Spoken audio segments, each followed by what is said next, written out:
very important to me that we understand that in 1981, Charles and I left Hickory, North Carolina, to go to the Arctic to teach. In Eskimo, it's pronounced Inuit, Norvik, place where people move. It was on the Kodiak River, 90 miles above the Arctic Circle. Now, what I grew up with enabled me and helped me so much to be able to get along and to be able to do the things I needed to do for us to live.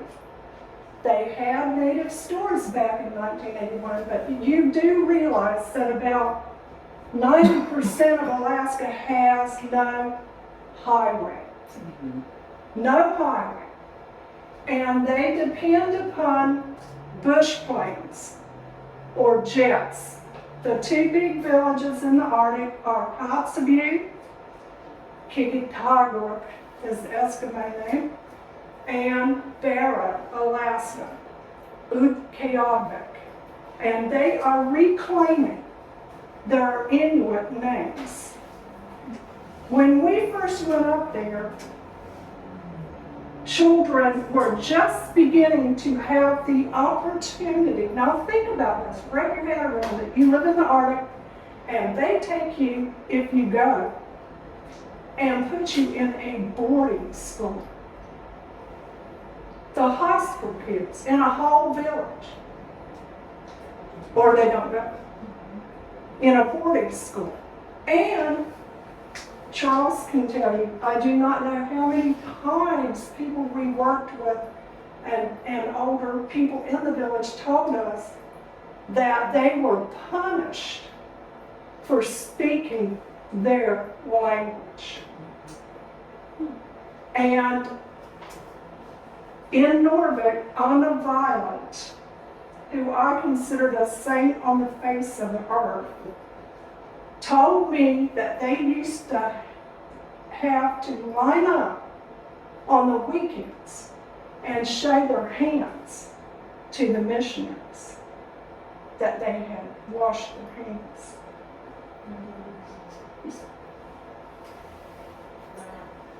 So, this is a whole group and generation of people that had people come in and try to eradicate their traditional ways of doing things and their culture.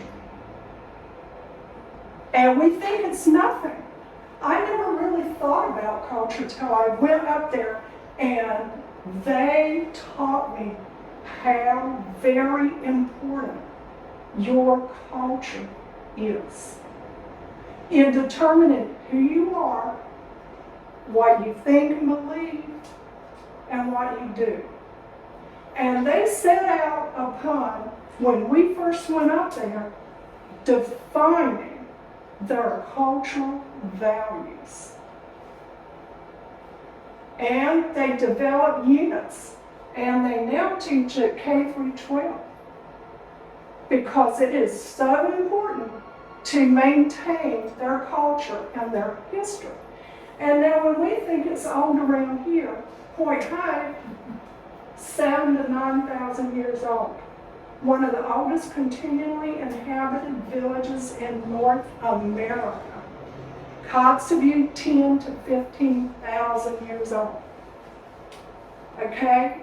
So they have really worked to maintain their culture. So I'm going to say to you, some of my values were similar. And so they helped me very much to understand the children I taught, the people I lived with, and to be able to do some things that I needed to do to live.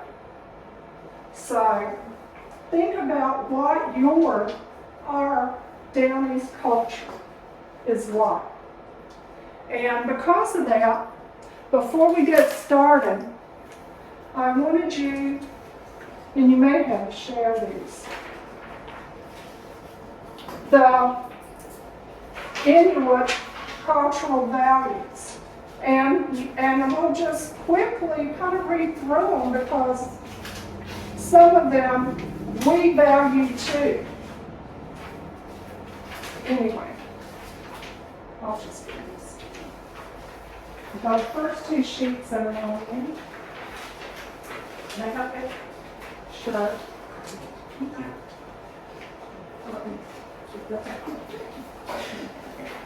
Susan, school teachers or school teachers? Susan, did the two of you go up there to teach in that high school? Oh, yes. Yes. Well, we had a K-12 school. K-12. So Charles was a principal. Oh. And I was a high school teacher back in that day, one of the very few female teachers in high school. Who paid for that? Was it our government that provided it or missionaries? What, for us to go to the missionaries? No, the school. The school, Alaska, the state of Alaska. They were mandated by the Molly Hooch law. Charles, could you speak to that a minute? The Molly Hooch and a couple of Senate Decree 1976 said that all villages that had so many kids, and I forgot the number now, could have a high school. And they had not had high schools that she pointed out earlier. They went to 4-H schools, no 5-H schools. Copy, we've actually had one barrel after, but they were taken away from their home villages. To go to schools under the Bureau of Indian Affairs. We were there. And before that, it was the missionaries. And I'll say this, and I don't care who doesn't like it, the damage the missionaries did was terrible. Whether it be in Alaska or in the United States. It was even damaging to us. People was awful. It was even damaging to us. The same thing in Hawaii. Yeah, it was. So by the time you got there, there was a school in every village? Is that? Almost, Comoc and Shunap, I think, shared one. Okay. Because they're so small. Okay. Yeah. Yes. Started building them in 1970s. Yeah. Was in Selvig. They had enough money in Selvig that the powers that be distributed the money in 3 ways to do one in Guyana, Norfolk, and Selvig. Selvig was the first high school. And splitting up the money wasn't the best idea because you didn't get the best product. But all of us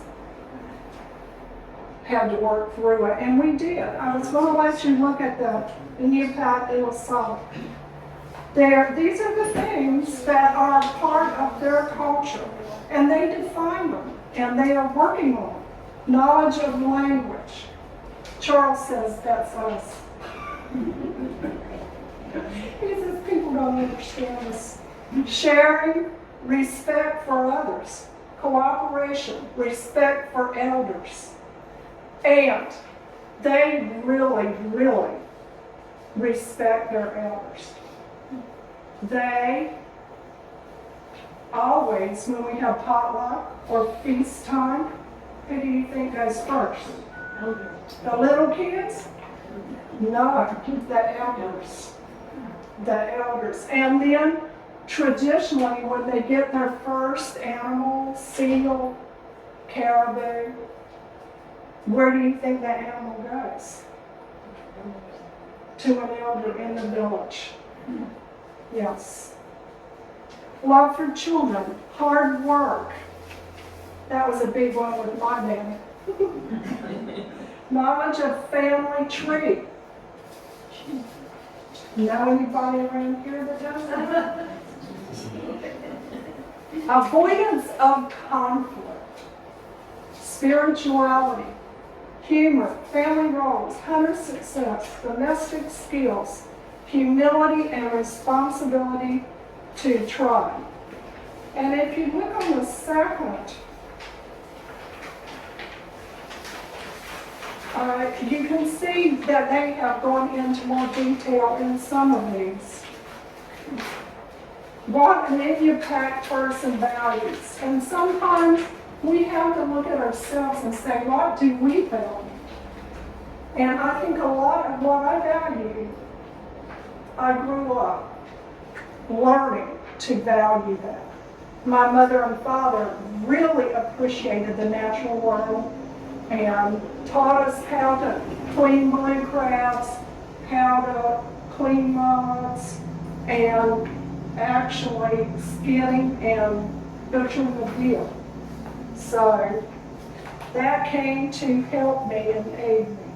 Our hunting traditions, traditional song games, Eskimo dancing for the songs, animals, our traditional foods, subsistence, story and legends, arts and crafts, elders' knowledge, and elders' wisdom. And there's some facts about Alaska on here too. So we're going to go ahead and start the presentation now. I just wanted you to understand how important I think our culture is to each one of us. If you haven't thought about it, start thinking about it and how you can pass it on. Somebody told me one time, at least you got a unique culture. And I never thought about it, but they grew up in Chicago, which is unique too, just different. But anyway, I will get started on this.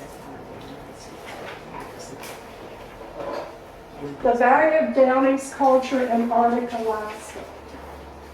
Culture encompasses, let me move that.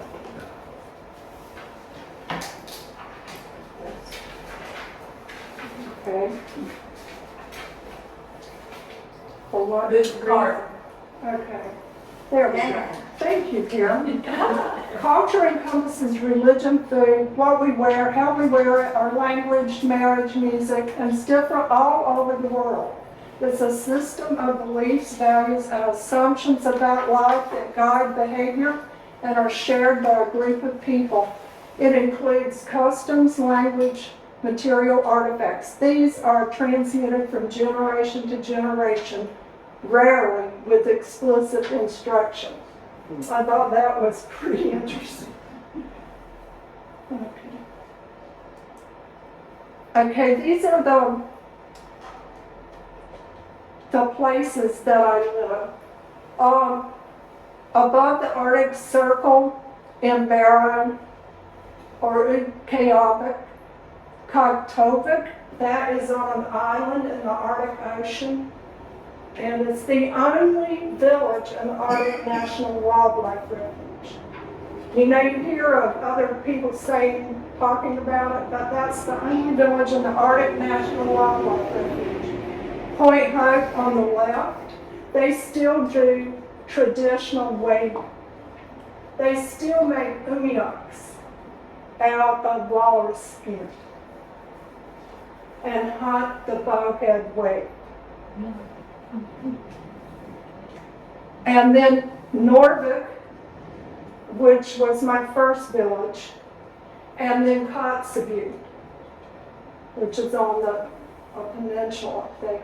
And all of those are above the Arctic Circle.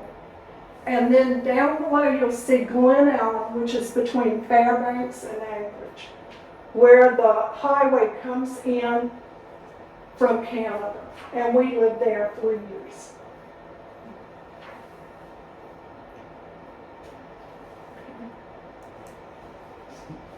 And I think our sense of place causes more relationship to the culture of the place than anything. I know it has for me. And Wallace Stegner is an author, and he interprets sense of place as talking about the knowledge of place that comes from working in it in all weathers, making a living from it, suffering from its catastrophes, loving its mornings or evenings or hot noons, valuing it for the profound investment of labor and feeling that you, your parents and grandparents, your all but unknown ancestors have put into it. He's talking about the knowing that poets specialize in. Now, look at this. Do you know where we are? Stacy? Stacy, on the bottom, Stacy. How about up above? Must be Alaska. Yes. Barrow, the tundra around Barrow, look at that. If you walked out there and you grew up down here, would you think that was familiar? Is it marshy up there like it is here down the bottom? It's, Mushy? yeah, in some places it is. Yes, in some places it is. And if you fly over, you will see lakes and rivers and green and brown, different times of the year. Yes. Do caribou go that high? Yes. Oh, yeah. We used to go out there and ride. And I had a friend and she'd say, let's go hunting. You know. Huh. And the sand dunes and the ice floe, you know, the pack ice, where we have, and that camp out there, that's pack ice. And that's attached to the shorefest ice, and that pack ice, and that little tent, that wall tent, is where whaling camp.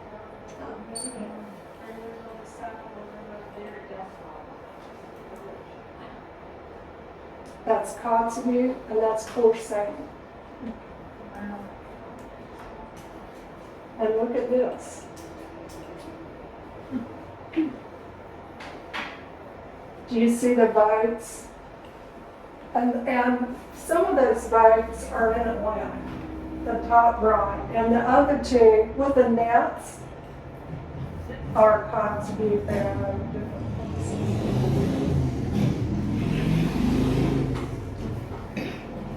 And people working for subsistence and food,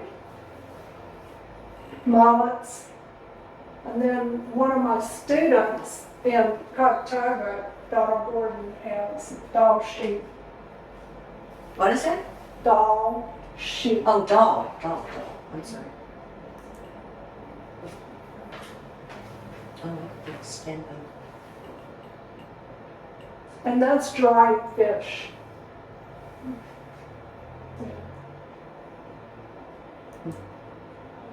And then, of course, I had a photo like the one on the left-hand side of me butchering the caribou and skinning it, but I couldn't find it. So our friend Tony was helping us there. And thank goodness, when we first went up there, there wasn't that much food and we didn't know our way around. And so I thought, we don't have food like we need. And it's like being in Atlanta. What would Atlanta do if people knew people needed food? What would they do? Bring it to you. They bring it to you. And guess what? People brought us fish and meat, caribou, and because my daughter was, they brought her bear meat. She wanted to own it, but she wanted bear meat. So yeah, people would keep bringing us bear meat. They were so generous. They really were very generous to us. How old was your daughter when you met her? 12. 12. And after that first year, she was the only white kid in that village.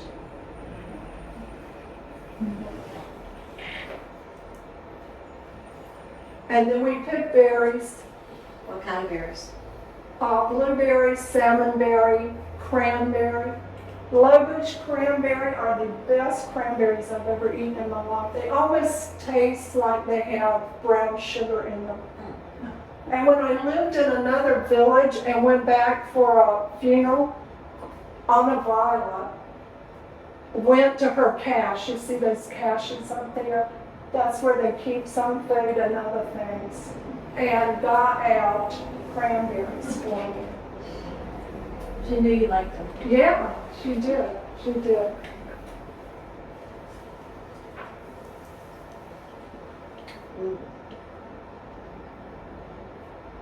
And that, How'd you like blubber? I like blubber, just the blubber.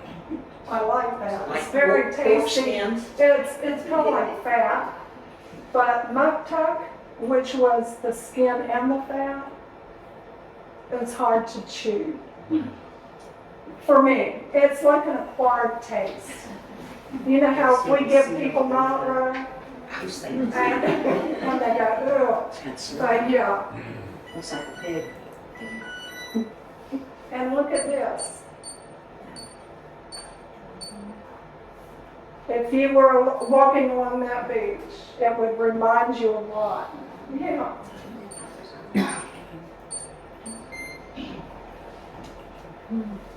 And ice fishing, I loved it when they would start doing this because it was so beautiful. And they would fish through holes and catch fish and pull them up. And they also put nets through holes. They put nets down. So yes, That's, You're not there, you're still fishing. yeah, yeah. And also, I think Charles, is he still there? Didn't we see Parker boats up there? Oh, yeah, Oh, that was later. Yeah, wow. yeah, yeah. Parker boats. And don't think that they don't have bad weather at times, very bad weather. And my mom went to stay with me for a couple months one year because my daughter got hurt. And we had a blizzard. And she said, oh, it's like a hurricane with snow. And I said, yes, it is. She was very worried about people. So did it blow real hard? Yeah. And when we were in October, I think it blew, what was it, Charles, 90 miles an hour? At least Yeah, more than that. And the snowdrifts in that village, the weather people told me that was the worst weather in the Arctic. Not just the Alaskan Arctic, but Greenland and Iceland. And they said because of our proximity to the mountains. He said it was like a water base with, yeah. And we actually had dogs on the roof on Christmas. Because we had a big, snowdrift and they walked up. And they also used snow fences, like we use sand fences to keep that out of the village. And they also use oil drums in Barrow to protect parts of the beach from ice and erosion. that's pretty smart. And this is in Point Park, and they have old abandoned village sites from erosion and storm surge flooding. And you see down below is Portsmouth, our abandoned village. And sod houses, this is the old village in Point Hope where people live. And up that high, there is no trees. So they used whalebones for the reinforcement of them. And inside there's some students, my students, in the sod house. And I put a little drawing in there of snowy owls because I dreamed about snowy owls in the sod house. And the next day I went to school and one of my students told me they'd been out at Old Town and they saw a snowy owl. And so then I'm like, okay, I have to do it.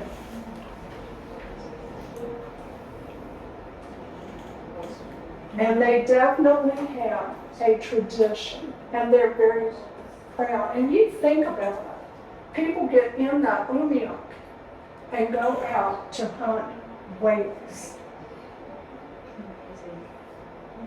That's a brave people.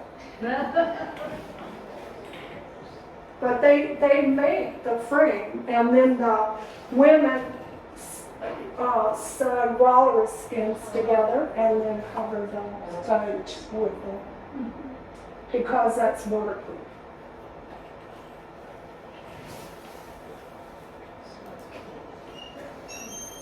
And then, of course, if we travel along the rivers and sounds and sloughs, people mark the trails so we won't get lost. Like we mark trails. And you can't see, but that's a white fisherman's boot over there. And these are mucklucks. And they're made out of, fur. And the bottoms are ugruk. Seal hides, ugruk. Seal hides. And you can pass this around. These are fancy, these aren't white ones. But you can see how they are, and some of you want to look at it. When I was a kid, they had mucklucks. They came out with them. And that's, That's beaver. That's beaver. it gets warm. You want that because, I know, but it's beaver belt, right? no, What is it? this is rabbit right Rabbit. here. Yeah. But we usually make them out of beaver. But this one I made out of that. Yeah, and then you put that down and tie it in. What you need to get out of it? That is rabbit. Rabbit, that's rabbit. No, they see. And talking about how, I just brought this because I just had a few things. When I was growing up, everybody in Atlanta could draw a skiff or a boat. And so they can too, the kids up there, draw their culture. And they have drawn, and we could do that growing up. I remember us drawing, short boats and everything. Do you want to pass that? Sure. I remember one time in art, like when I was in the first or second grade, and I drew a picture of a skiff, and I put the horizon up above the skiff, like you're looking down on something. And somebody said, "That's silly, that boat's under the water, it's supposed to be up there." Well, I could go up on the sand hill, of course, I knew what the skiff looked like, it was tied to a stake. Yeah. But that's one of the things I remember. Somebody told me that they couldn't do that. Draw that, that they don't know what we knew about it when we were doing it. Yeah. But they are they're trying very hard to reinforce traditional ways.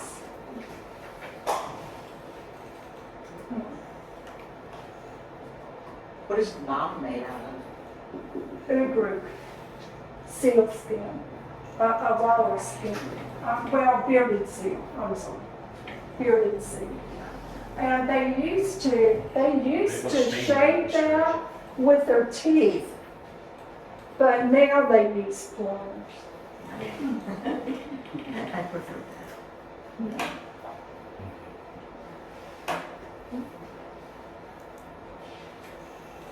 I thought I had to put these in because a lot of people go to Alaska and they go on a cruise ship. And that is the very lower part of Alaska. And where we travel up there, it was like the mail boat, except it was the mail plane.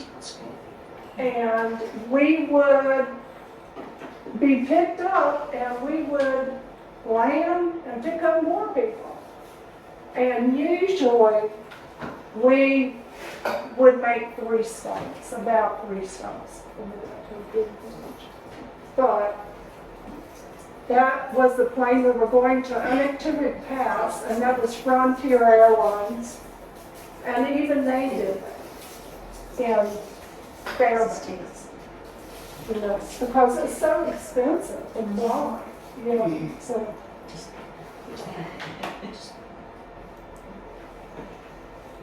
And that is to show you, if you look down the bottom left, landing, and you land on ice and snow. It's proud though. It's nice to be. Right, Charles? But both of us could tell you, we could write a book, because we've had some really precarious landings.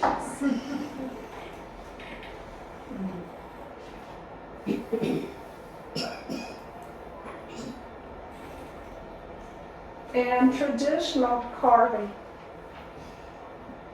There, I've lived in villages where everybody, I considered them an artist. A very adept artist.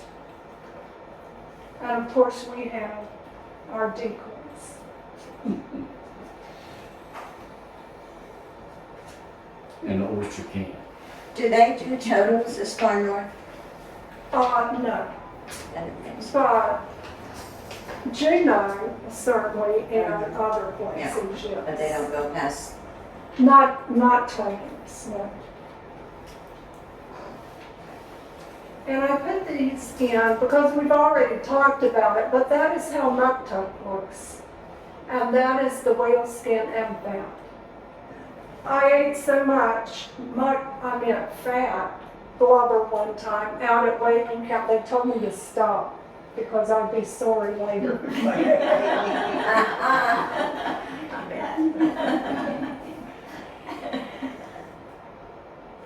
so the brown is the brown fat, The white is is the fat, is the brown fat?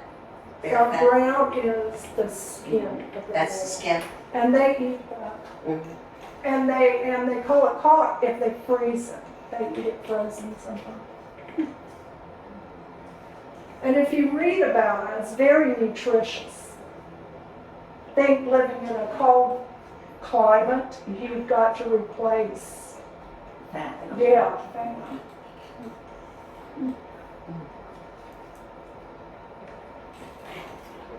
And then when I was thinking, I had to bring this in because not every village, like here, treats our ponies and horses the same, or polar bears, because you can kill them if you're threatened or you're a native person. But in Kaktovik, they love them. And they kind of keep them out there, and you've heard of Churchill, right? Mhm. And Kaktovik is the Churchill of Alaska. You can now, you couldn't when I was there, but you can now travel out there and photograph polar bears. Yeah. Is this Agnes? No, that's not her village. Okay. But Norvik is her village. Yeah, I want you to tell them about Like Below Zero. Okay. Like Below Zero, that was our first village, Norvik, where we lived 3 years. And Agnes was one of our little girls when we were there. And Kotzebue you'll see on Alaska State Troopers will.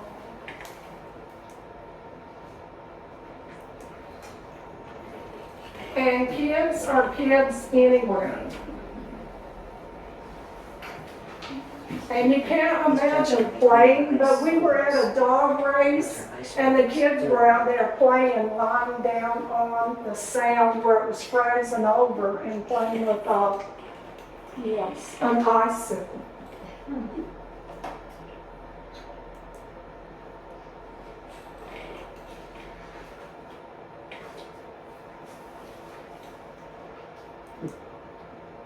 And of course, mosquitoes. Mosquitoes.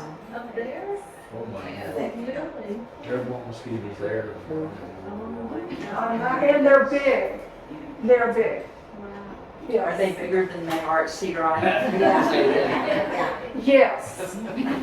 Yes. Often referred to as the state bird. Yes, yes. And that is my student, Jack Tippleman, and he is a firefighter on the North Slope. Yeah. And I have reacquainted with some of them, and I will have to say, all my students, Charles can tell you that I love them. I love them. And they didn't always have it easy. You know what I'm saying? Because living, just getting up in the morning and walking to school. Yes. And I just threw these in so you could get an idea of the environment.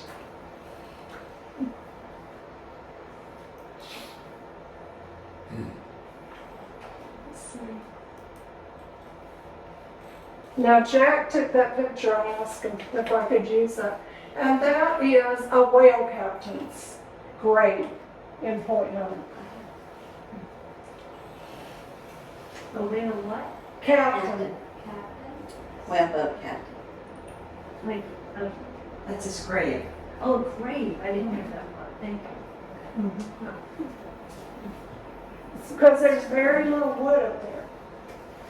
So, Use phone. yes. And that village is 7,000 to 9,000 years old. They found artifacts that old. We used to have anthropologists come up in the summertime and stay in our house. So, yes, yes, this is a very old culture. They have done this for thousands of years. Have they recorded their language in books and? They have now, but when we went up there, right at the time when they were doing it, they had an oral language. Right.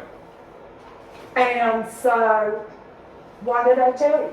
They were punished for speaking their oral language. So, Wycliffe translators from Germany were up around Kotzebue when we were up there, and they translated Inuit into a written language. Now, do they have different dialects from different towns, like far away? Well, like us, a little, yes. I got you. Yeah, because, you know, we sound different than Cedar Island does. Yeah. It's a little different. In the lower Arctic, they would call it Cunny Suck, wouldn't they, Charles? Or then comes up. Yeah. Yeah, Cunny Suck, and then in Barrow, they call Cunny Chuck. You see, Entry. Arctic entry, yeah. You know, a little different. I got you. They can understand each other though. Yeah, oh yeah, and they can understand people used to come over from Siberia. Yes. Yes, and they could understand. I wonder about digging, finding artifacts. From my ignorance, I assume that the ground stays frozen most of the year. And are they going out in the boonies and finding new artifacts, or people digging? What do they find? New artifacts. Well, different places, sometimes just traveling, a bank will be falling apart and you'll find artifacts. Yes. I'm still told that at Halloween that a lot of them freeze so they can get back in. Just about so cold up there at that time of the year. And the northern part of the kingdom was actually freeze. Oh, yeah. Yes, it's very, the coldest though I ever experienced was in the interior when I was in Glen Allen. It was minus, what was it, Charles? 70 something? 65 to 70, the wind chill was 125. Yes. I had people calling me calling me and asking me if I was okay from the lower 48 because it was on the national news. Now, what time of year was that now? The winter, I'd say January. Yeah. That's climate. You mentioned the polar bears being more easily or more friendly. Now is that climate change or just been tours that are doing it now? Are the polar bears closer because of climate change or are they more, they're losing their ice or in that particular area? They've always been in that area of Cocteau. They've always been near that village. I remember when I taught there, and you wouldn't think, I was walking with the kids back to class, and we could watch a polar bear play on the lake after it just frozen up, and it would run and throw its arms and legs out and slide across the lake, and then it would come back and do it again. And after a while, I said, okay, we have to go to class. And then I was sitting there thinking, why did you do that? You should have stood there all day and watched that play. I mean, how often do you get that chance?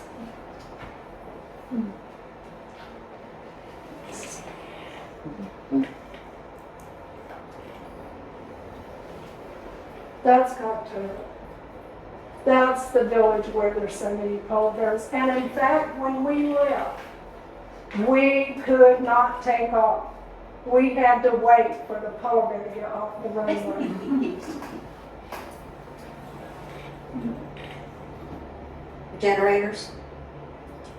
Do they use generators? Each village has its own Yeah. village generator. Well, I will say now, in Point Hope, and I don't know if they still do, but we used to have honey buckets outside our house. Now, think if you could ever get a student to empty your honey bucket. I actually had a student that did that for me one time. He volunteered. And you gave him a really good grade.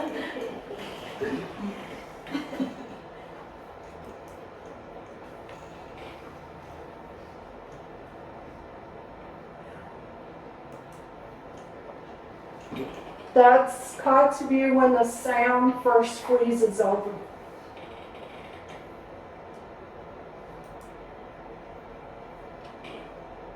And that's in Barry, chaotic. And that little picture I put up there, because I had had a really hard year one year, and I came home, as always, to be with Mom and Daddy and to help them a little bit. And my mom said, look what I found upstairs. She found a story that I had written about Eskimos and drew that picture in the first grade. Wow. I was like, okay, I was meant to do that. And this, excuse me for reading to you, but I probably taught students from every village, and they're in the Arctic because I taught on interactive compressed video in North Slope Borough, 7 villages. And then I taught a writing class one summer with villages from all 11 villages, kids from all 11 villages. And we had an assignment for them to use their senses and write a paragraph. So of course you have to do it yourself as the example. So it is cooling down. The wind stings my face as I walk along a beach that's covered with spring. There are patches of dirty white where the icy dense snow remains. There are patches of black where the snow has melted, and rocks appear in a haphazard puzzle. Walking is difficult. First up over snow and then down, over rocks and into pools of water. I move into the unevenness of spring along an Arctic coast. I hear the sound of what seems like thousands of gulls. The gulls are excited and a nervous chattering assaults my ears. Their high-pitched calls to one another travel across the sound as they search out pools on rotting ice. Misty shrouds of ice, fog, cover me like a wash of watercolor over a stark painting, softening, blurring everything. It sweeps in and blankets everything from view, and then suddenly rises, moving away as if a magician had lifted his cape to reveal the marvel of this place. I open my mouth to taste the cold damp of the fall, the taste of salt, and a smell of sea. Bring to mind an eastern shore, 6,000 miles away, a place where I spent much time as a child. And now I am much older, but it is also familiar to me, even though I am 6,000 miles away, and reminds me that in this place and at this time, I am home.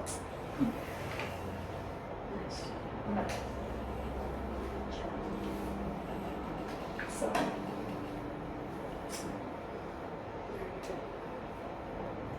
does anybody? When they opened the oil fields and the Alaskans were shared in part of the profits or thing, what kind of impact did that do on the natives of outer areas and all? Because I understood if you were born there, you got to share at that time of the gas revenue. Did it make a big impact on these outside villages as much as it did in the town villages where the capital was at? Jim was here. What did they do with this extra money?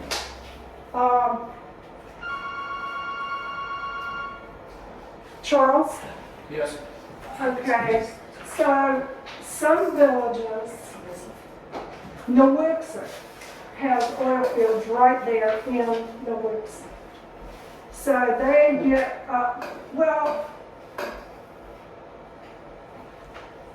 the Alaska Native, they had very, very, very smart people negotiate for them with the government. So they get a certain amount of the oil revenues. And it is in a corporation. And each corporation member gets a part of them. As does, and Alaska gets their share too. Oh, yeah. All of Alaska. Even the military that lived there, if a child was born, they shared it. Yeah. Yeah, because I had a friend that was up there in the service, and they got in the late 80s, 90s, $1,500 a year. Yeah, well, let me It's tell you, permanent fund dividend. that's a permanent fund dividend. Well, each, like, North Slide School District, they get, North Slope Grove School District get money from tax of property, right at the oil. Well, But they just changed their lives a whole lot. Were they able to they tried not to make it change. change their life. Okay. They have worked very hard not to let it change them. You know, they give them some assets to buy things that they couldn't have before in one part of houses or lighting or something. I didn't know if it made. Well, again, the corporation, like North Slope Borough. North Slope Borough lives on the interest that the money they took in on oil revenue. And they run what they call borough services. And they do things like building houses. And they do other things like sanitation. They improved the schools. Water. And their hospital. North Slope did just what you're talking about, improved the schools, building the schools. We saw that because when we first went, it was Bureau of Indian Affairs that had the elementary schools and a couple of high schools.